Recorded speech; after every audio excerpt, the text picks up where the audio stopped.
since Graham Potter has been their head coach, I think their performance has really improved and it has been steady. We could see them, I would say, scoring more goals as they should. And like I said, their goals are coming from their forwards now, as it should be, unlike before having more of their defenders scoring the goals. And I think yesterday, I think Salzburg really gave them a lot of scare. There was a lot of chances that Salzburg lost, but I think Chelsea had a solid performance all through. Talking about the match itself, Chelsea had drawn the reverse fixture at home 1-1. This time around, it was away from home. They started quite well, got the goal. Unlike, the last days of Tuchel, where once they considered, it looked like they couldn't go back to getting goals. This time around, you saw Chelsea go all out trying to get a goal. And how do you think that Havertz strike was, that stunning goal? Well, I think, like I said, Graham Potter has really changed their mentality. Chelsea has been a team whenever they go down or whenever they concede like that, they are always just very, very. You don't see that passion anymore, and you really see them really improve in all of their games. This is Chelsea having from the first 2 games of the Champions League, they were looking like probably they were not even going to qualify or probably even go to the Europa. But you see them topping the table. So it's a very good thing for them. And well, Havertz's strike was very, very good. I would say very good, especially for a player that has not really shown so much form. In recent times. Okay. Well, Chelsea Football Club confirming their place in the next round of the Champions League season, as I said earlier. 10 points. That's quite impressive from 5 games for them. And I think it was the double against AC Milan that really got them going, because prior to the AC Milan matches, they had won 1 and lost 1. Talking about Dynamo Zagreb losing that and drawing at home to Salzburg. But still talking about that group, which is Group E, because that's a really competitive group. You had AC Milan in action as well against Dynamo Zagreb, and that was a rout. 4-0 it ended in favor of AC Milan. What do you make of?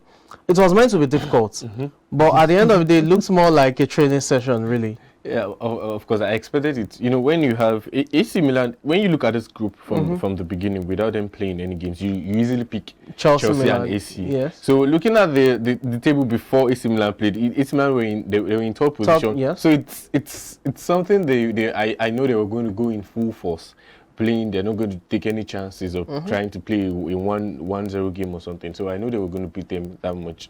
And they are supposed to actually qualify for the Champions League as it should be. So I think I expected what they did yesterday, and it was a good quite performance. Impressed. Okay, yes. But for Dynamo Zagreb, they had the chance. But it just unraveled after the first goal. They just lost it after the first goal. Before the first goal, it seemed like they were in there for a bit of competition. Yes, for Dynamo Zagreb, I think this season, I'll say in the Champions League, they really improved. They are better this season. They have been able to at least try and play Chelsea, even beat Chelsea, try and go head-to-head with Salzburg, and even with AC Milan. But I think they are still a team that probably might qualify for the Europa if. Okay. Well, for the group itself, we said Chelsea topping with 10 points from 5 games. You have AC Milan with 7 points from 5 games as well, courtesy of the rout against Dynamo Zagreb last night. You had Gabia leading the scoring for Milan, and Rafael Leao scored the second goal. Olivier Giroud got one from the penalty spot before an own goal ensured that the rout was completed. So it's AC Milan who will be at home against Salzburg on match day 6, and that's something we should watch out for, because the reverse fixture ended 1-1 in Austria. This time around, whoever wins that match will definitely progress into the second round. AC Milan on 7 points, Salzburg third place on 6 points. I still have Dynamo Zagreb still having something to play for on 4 points. Remember, the Europa League is there for the third place team. So Dynamo Zagreb will probably want to go all out against Chelsea, who has already qualified to be able to win and have at least 7 points and see if they can make Europa League football. But for AC Milan, they simply need a draw in their final match against Salzburg. A draw will be enough to see them through to the second round, while Salzburg needs to win to be able to progress into the second round. It will be intriguing to see how this pans out. Well, let's talk about a team that has no hopes of qualifying. In fact, they've been knocked out, and that's Juventus. Benfica knocked Juventus out yesterday. It was a thrilling 7-goal thriller, 4-1. You wouldn't even have expected Juventus to, try and make a comeback of some sort. But they scored 2, but they were held at bay by Benfica. Where did it go wrong in this group? You had Benfica, you had PSG, and Maccabi Haifa. Juventus couldn't even beat Maccabi Haifa home and away. Was that their undoing? Well, I think for Juventus, I think I'll say from last season they've had this steady drop. They've been dropping since last season, and this season I think each of their players have just not been in form in any way. I think even the club is probably scrambling to look at what's wrong, because it's not just like if you can pick out like 2-3 players are not playing well. It's like the whole team is not playing well, and even the coach is a little bit frustrated. Yeah, because looking at the there group, is on your screen. Allegri. Looking at the group generally before the game, you would easily pick PSG and Juve to just qualify out of those. But looking at how Maccabi even beat them 2-0, I was shocked. It was a shocking. So the shocking kind of a score for them. So I think Juve has been really, really poor this season. And kudos to Benfica. They have been really informed this season. You don't get to play with PSG home and away and getting 4 goals, 4 considered. And drawing those 2 games. You don't get to do that as a normal team. You have to be very good to do that kind of thing. So I think Benfica has been very in fine form this season. Well, talking about Juventus, the coach still has the backing of the board, as its owner, Andrea Agnelli, has stated clearly that he will still keep faith with Massimiliano Allegri. That's the coach of Juventus. Surprisingly, Juventus are not doing well both home and abroad. Abroad, they're out of Champions League, and the chances of making the Europa League looks good because they are stuck on 3 points alongside Maccabi Haifa, but they have a -3 while Maccabi Haifa has a -9. So it's Juventus who looks good of clinching that Europa League ticket. Let's see how that fares for them. But when it comes to domestic scene, it's nothing to write home about. There are 8 points, and they're 8 on the Italian Serie A table. It doesn't look like they're even in the title run as at now. So Allegri is still keeping his job, but the question is, for how long can Agnelli keep faith with Allegri? Do not forget that Juventus board or administration as a whole also has its own crisis, as the board is under investigation for corruption due to the club's finances. It will be intriguing to see how that pans out. Definitely turbulent times for Juventus and its fans, both on the pitch and off the pitch, in terms of administrative duties. Well, let's talk about another team that has hopes of qualifying, and that's RB Leipzig. Yes, who stunned Real Madrid, a 5-goal thriller. I said yesterday that Nkunku was going to lead the lines. Timo Werner, the former Chelsea man, was going to lead, and they led by scoring goals in that match. But Leipzig clinching a 3-2 win over Real Madrid. Did you see this coming? Real Madrid had already qualified, so it was similarly a dead rubber game for them. But did you see this coming? No, I was picturing probably a draw, because I was not looking for Madrid winning the game, but probably a draw, because in the reverse fixture Madrid won 2-1. Yeah. But if you watch the game, you will notice that Leipzig actually lost a lot of opportunities that they should have really queued up the game.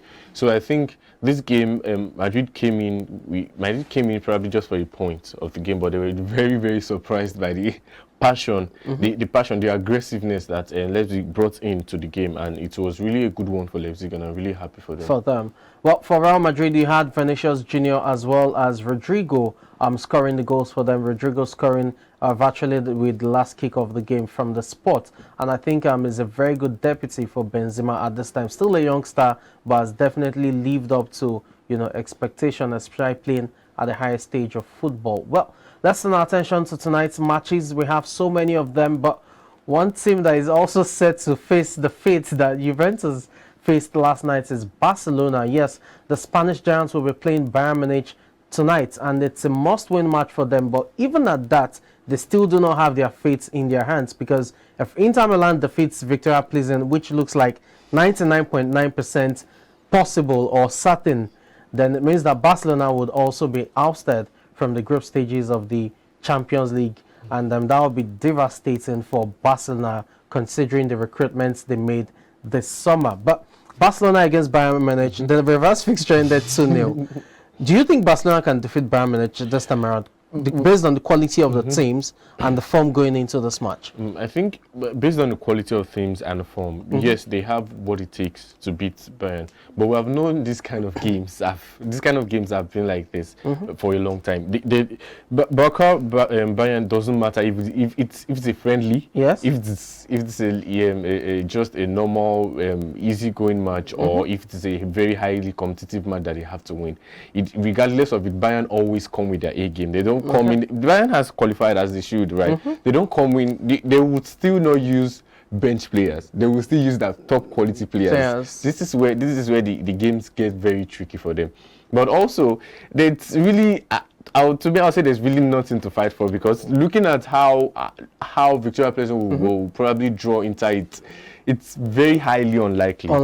Even there's some news coming out that the coach of Victoria Pleasant may not even get to use all of his own players, because he has the league that he has to focused on. So the Barca has lost it when they lost in Inter, and they could not even try and get a win in their home. So it's something that they really lost it by themselves. And it's a disappointing thing for them, because having those caliber of players, those quality of players, and still not be able to produce this kind of results they're supposed to produce, I think it's very disappointing for them. Okay, well, it's definitely a dicey situation for Barcelona faithfuls known as Catalans at this time. Even if they defeat Bayern Munich, as we said earlier, their fate still doesn't lie in their hands. Inter Milan is at home at the Giuseppe Meazza Stadium. You are almost certain you can put your mouth where the money is, or you can put your money where your mouth is, that Inter Milan would defeat Victoria Pleasant, and that will just condemn Barcelona to the Europa League once again for a second successive season.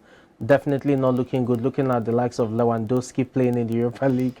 I don't know, but it is what it is. Let's turn our attention quickly to Liverpool. Liverpool will be looking to book their place in the second round of the UEFA Champions League. They'll be taking on Ajax away from home. The reverse fixture was a 2-1 win at Anfield, and that had to do with Joel Matip's 89th minute header. This time around, Liverpool, very inconsistent to the start of the season, but they've also suffered severe injury, woes.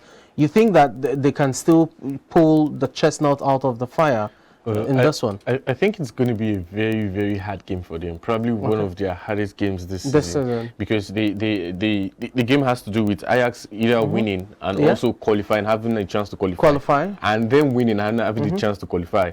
Now, not even going in their full strength, having their full, all of their players injured. So it's a very, very difficult game for them. But also, Liverpool has known to grind out this kind of results especially when they need them. So I think it's going to be a tricky game, but it might actually end up in a draw. Okay.